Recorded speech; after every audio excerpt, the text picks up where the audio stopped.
I know you are the best actor on the face of the planet, but your self-tapes are making you look like an amateur. How to have the perfect self-tape setup.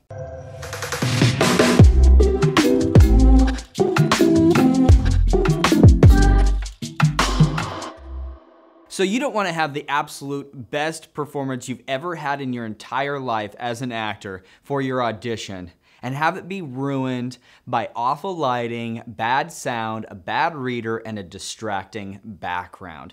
Those are the things that are going to throw off your perfect self-tape because of your self-tape setup. So today we are going to be talking about how to elevate your setup so that they can look and sound as good as your performance. So I'm not really gonna be talking about the video equipment that you might have because everybody is going to be filming these for the most part on their cell phones with their camera.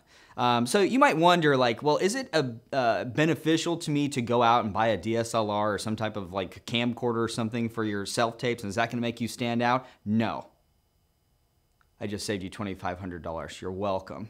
But recording on your cell phone is perfectly fine, so we won't even cover that. I will assume that is what you will be doing. So we'll break this down. The first thing that I would like to talk about is lighting. Lighting is actually really key. If I didn't have this light on me right now, I would look pretty scary to you guys. In fact, can we do that? Impromptu. Just this, are you terrified? If I did my self-tape like this, and I can only imagine what I look like right now, it would probably be pretty hard to get invested in that. Light me up.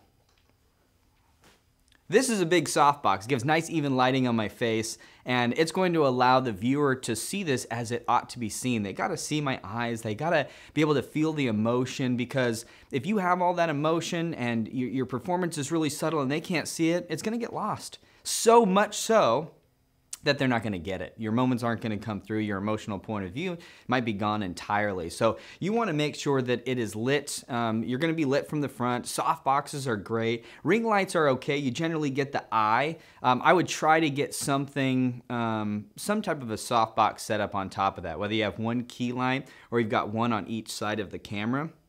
Either of those can work. If you just don't have the funds to be getting a lighting setup, then you gotta film these in the daytime, and you gotta film them in front of a big window in your house. You don't want hard light coming in on you, but you just want that nice daylight coming through. It's gonna give you really nice even lighting for free, but you're limited to shooting daytime only. The next element of the perfect self-tape I'm gonna talk about is sound. Sound is incredibly important. It is so distracting when you're hearing stuff happening in the background. That could be cars driving by your house, dogs barking in the other room, the AC unit that's going on, and you wanna try to limit those things as much as possible. So if you have the ability to go over and click off your air, we have 3 AC units that go into this room right here. I turned them all off for this video. In fact, maybe I can show you what that sounds like with that, without a boom mic, and just hearing all the ambient noise that's coming in. Kind of distracting already, isn't it? Sounds hollow. Hear the AC unit?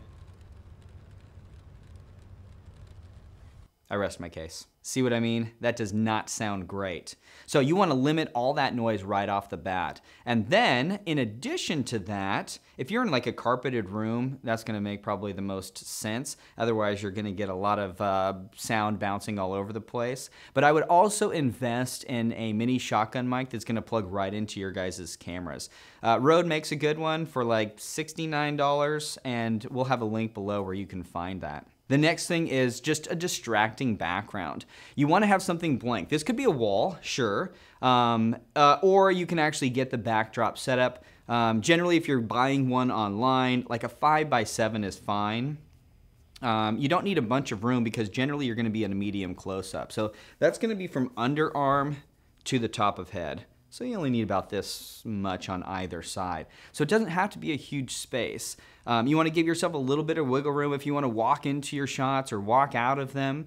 But you want it to be blank. The reason behind that is if you're trying to sell that you're on a spaceship, or you're in the back of a taxi, or you are walking down the streets of New York City, wherever that takes place, if we have anything in the background, like let's just say it was the spaceship, if you are supposed to be on a spaceship in your self-tape, and behind me you can see like the kitchen with like a Keurig and, you know, some pictures on the fridge. That is gonna just compete with what you're trying to sell as an actor. So when you have a blank backdrop, you're allowing your performance to transport the viewer anywhere that you want to bring them with your specificity and the detail of your performance and where you're at emotionally and what you're bringing to the atmosphere of that scene without anything in the background competing with you.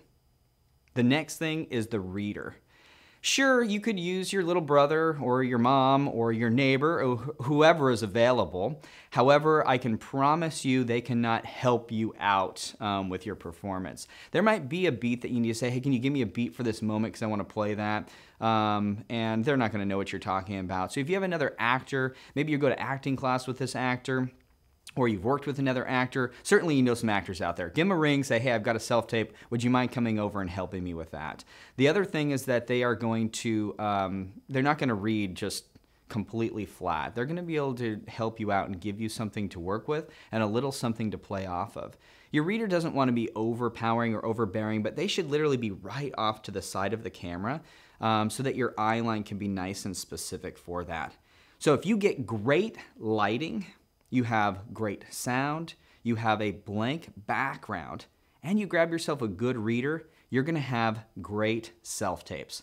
Now, your self-tape and the production quality can be as good as your performance. Let me know how your guys' self-tapes are going at home. You can comment below, and we'll put some links down there of some of the equipment that we like with lights, backdrops, and microphones that you can pick up for your self-tape setup.